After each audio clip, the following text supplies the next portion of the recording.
नमस्कार, खबरें जारी न्यूज 24 पर मैं हूं आपके साथ मकसूद खान। दिल्ली की सियासत को साधने के लिए उत्तर प्रदेश की राजनीति को लगाम बनाना पड़ता है। 2024 लोकसभा चुनाव के लिए देश के तमाम राजनीतिक दल अब यूपी की 80 सीटों पर पुरजोर जीत की तैयारी में जुटे हैं। बीजेपी की यूपी पर मजबूत पकड़ है, लेकिन विपक्षी एकता के साथ सियासत के मैदान में उतरी इंडिया अलायंस के सहयोगी समाजवादी पार्टी और कांग्रेस की तरह बीजेपी भी यूपी में पिछड़ा वर्ग को साधने में जुट गई है, क्योंकि यूपी में मौजूद हर दल को पता है कि अगर यूपी के रास्ते दिल्ली पहुंचना है तो ओबीसी करना ही होगा।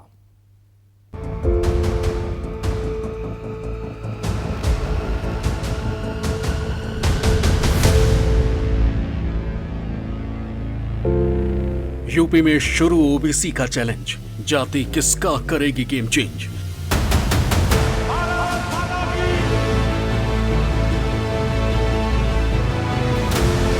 सियासत में जातियों का गणित, कास्ट पॉलिटिक्स जिताएगी सीट।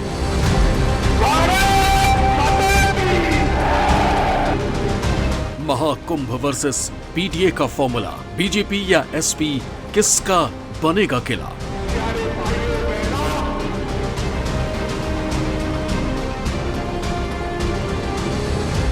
हिंदुस्तान की सियासत में ओबीसी फैक्टर को जीत का श्योर शॉट फॉर्मूला माना जाता है। जातियों में बटी राजनीतिक जमीन पर चुनाव आते ही ओबीसी समुदाय की वैल्यू एकाएक बढ़ जाती है। तमाम राजनीतिक दलों को समाज के दबे कुचले हिस्से का ख्याल सताने लगता है और साथ ही शुरू हो जाती है कास्ट पॉलिटिक्स।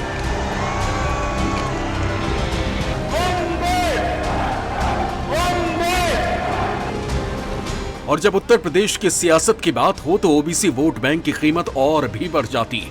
यूपी के रास्ते दिल्ली की सियासत को नापने की कोशिश करने वाली हर पार्टी चुनावी मौसम में ओबीसी वोट बैंक को अपने पाले में करने के लिए हर मुमकिन कोशिश में जुट जाती है। और इस बार भी 2024 लोकसभा चुनावों की सगबगाहट के साथ ही उत्तर प्रदेश में ओबीसी समुदाय को साधने की कवायद शुरू हो चुकी है। पिछले दिनों घोसी में हुए उपचुनाव में बीजेपी के उम्मीदवार दारा सिंह चौहान को समाजवादी पार्टी के सुधाकर सिंह से करारी शिकस्त मिली। घोसी उपचुनाव में हार के बाद बीजेपी को अपनी रणनीति में बदलाव के लिए मजबूर होना पड़ा। भारतीय जनता पार्टी, जिसकी पहचान हिंदू और हिंदुत्व से है, वो अब ओबीसी महाकुंभ के जरिए लखनऊ से दिल्ली का रास्ता मजबूत कर रही है। बीजेपी पिछड़ा वर्ग के लोगों को जोड़ने के लिए ओबीसी महाकुंभ का आयोजन करने जा रही है। प्रयागराज में आयोजित महाकुंभ में प्रदेश भर के पिछड़ा वर्ग के करीब 2 लाख लोगों को जुटाने का लक्ष्य है। बीजेपी इनके जरिए घर घर तक अपनी बात पहुंचाने की तैयारी कर रही है। बीजेपी युवा वर्ग के ओबीसी तक पहुंचने के लिए सोशल मीडिया वॉलंटियर्स तैयार करने जा रही है। भारतीय जनता पार्टी सबका साथ, सबका विकास, सबका विश्वास और सबके प्रयास के नारे के साथ, के विजन के साथ आगे बढ़ती है। उसमें पिछड़े भी शामिल हैं। भारतीय जनता पार्टी एक बड़ा कार्यक्रम करने जा रही है। उसमें इस समाज के लिए किस तरीके से हमने योजनाएं बनाई हैं, मोदी जी की सरकार ने, योगी जी की सरकार ने खासतौर से पिछड़े समुदाय के लिए क्या कुछ किया है, ये हम वहाँ पर बताएंगे।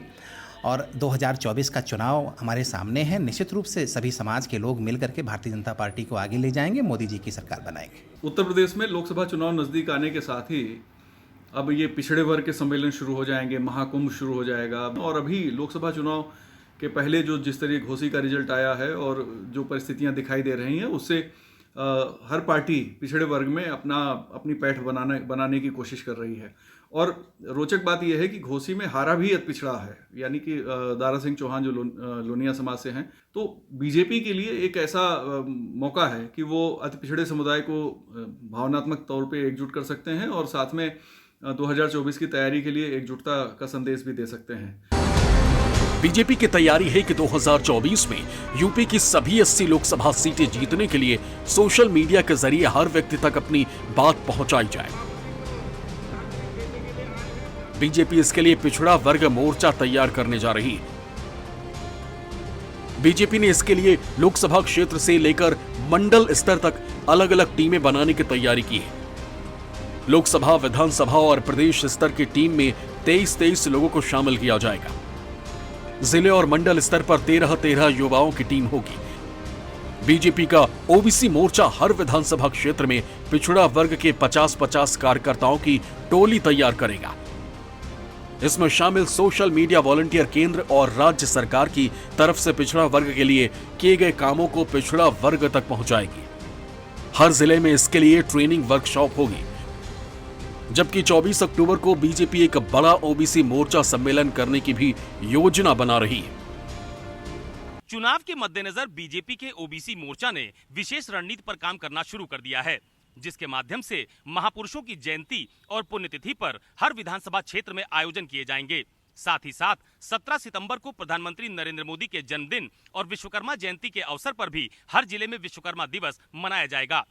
टीम में शामिल युवा इसी दिन बाइक रैली भी निकालेंगे और ओबीसी वर्ग के तमाम सारे लोग प्रधानमंत्री नरेंद्र मोदी का भाषण सामूहिक रूप से सुनेंगे।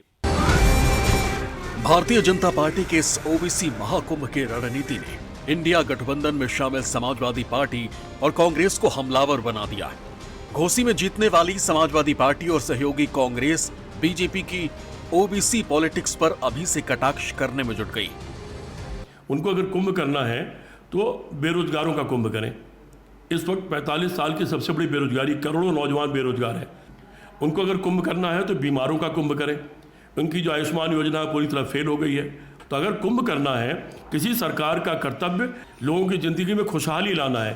सरकार का काम लोगों की जिंदगी को नर्क बनाना नहीं है। भारतीय जनता पार्टी की सरकार जिसने दलितों पे, पिछड़ों पे, अल्पसंख्यकों पे, किसानों पे, मजदूरों पे अत्याचार करने का काम किया, घोसी की जनता ने भारतीय जनता पार्टी की जन विरोधी नीतियों, अराजकता और अहंकार को खत्म करने का काम किया। जब भारतीय जनता पार्टी के खिलाफ वोट डाला, आने वाले समय में भारतीय जनता पार्टी चाहे कोई सम्मेलन करा ले, अब जनता का मन बदलने वाला नहीं। जनता ने मन बना लिया है कि जिसने महंगाई बढ़ाई, जिसने बेरोजगारी बढ़ाई है, उस सरकार को अब हटाना है। घोसी चुनाव में जीत के बाद समाजवादी पार्टी के हौसले बुलंद हैं। घोसी उपचुनाव में बीजेपी की हार के लिए कोई सवर्ण वोट बैंक का छिटकना वजह बता रहा है, तो कोई पिछड़ा वोट बैंक में सेम। कोई बहुजन समाज पार्टी का उम्मीदवार न होने की वजह से दलित वोट का समाजवादी पार्टी के साथ चले जाने को हार का कारण बता रहा है। घोसी उपचुनाव में हार ने बीजेपी और एसबी-एसपी पार्टी के सर्वे सर्वा ओम प्रकाश राजभर की किरकिरी करा दी। घोसी में जीत के बाद समाजवादी दफ्तर के बाहर सुहेल देव भारतीय समाज पार्टी के राष्ट्रीय अध्यक्ष के फोटो वाली एक बड़ी सी होर्डिंग लगाई गई। इसमें लिखा गया था, ओम प्रकाश दगे हुए कारतूस हैं। पोस्टर पर बवाल मचा तो समाजवादी पार्टी ने तुरंत पोस्टर हटवा दिया। पार्टी को डर था कि ओपी राजभर की खिलाफत कहीं लोकसभा चुनावों में नुकसान का सौदा ना साबित हो जाए।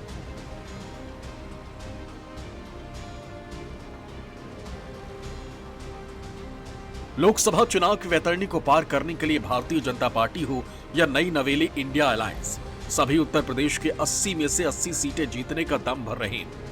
और ऐसे में भारतीय जनता पार्टी और इंडिया गठबंधन अपनी अपनी तैयारियों में जुटी है।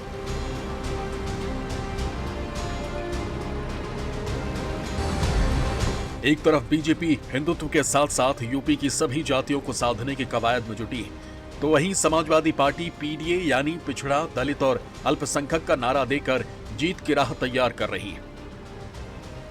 बीजेपी ने कास्ट पॉलिटिक्स को साधने के लिए सुहेल देव भारतीय समाज पार्टी, अपना दल सोनेलाल और निषाद पार्टी को पाले में शामिल किया है, तो दूसरी तरफ इंडिया अलायंस के जरिए समाजवादी पार्टी, कांग्रेस और राष्ट्रीय लोकदल अपनी साझा चुनौती तैयार कर रहे हैं। मायावती के अकेले चुनाव लड़ने के ऐलान के बाद बीजेपी की नजर मायावती के बड़े दलित वोट बैंक पर है, तो वहीं इंडिया अलायंस हर जाति के साथ साथ हिंदू और मुस्लिम वोट पर भी अपनी पकड़ को बढ़ाना चाहती है। यूपी एक ऐसा राज्य है जहां चुनाव में मुद्दे काम करे या ना करे, लेकिन जातियां जरूर काम करती हैं। कैंडिडेट कितना योग्य है, वोटर ये बाद में देखता है। पहले ये देखता है कि विधायक या सांसद के लिए जिस उम्मीदवार को उसे वोट देना है वो उसकी जाति का है या नहीं। 2014 में मोदी लहर ने जातियों के इस बंधन को तोड़ दिया था, लेकिन 2017 के बाद यूपी में फिर से जातियों के सहारे लोगों को बांटने का काम तेज हो चला है। उत्तर प्रदेश में अखिलेश यादव खुले मंच से कहते हैं कि अगर रामराज लाना है तो जाति आधारित जनगणना से ही ये संभव होगा। उत्तर प्रदेश के 80 लोकसभा सीटों पर जातिगत आंकड़ों की बात करें तो अन्य पिछड़ा वर्ग ओबीसी की आबादी करीब 41% है। जिसमें करीब 10% यादव है, दलित आबादी करीब 21% और अल्पसंख्यक आबादी भी करीब 20% होने का अनुमान है।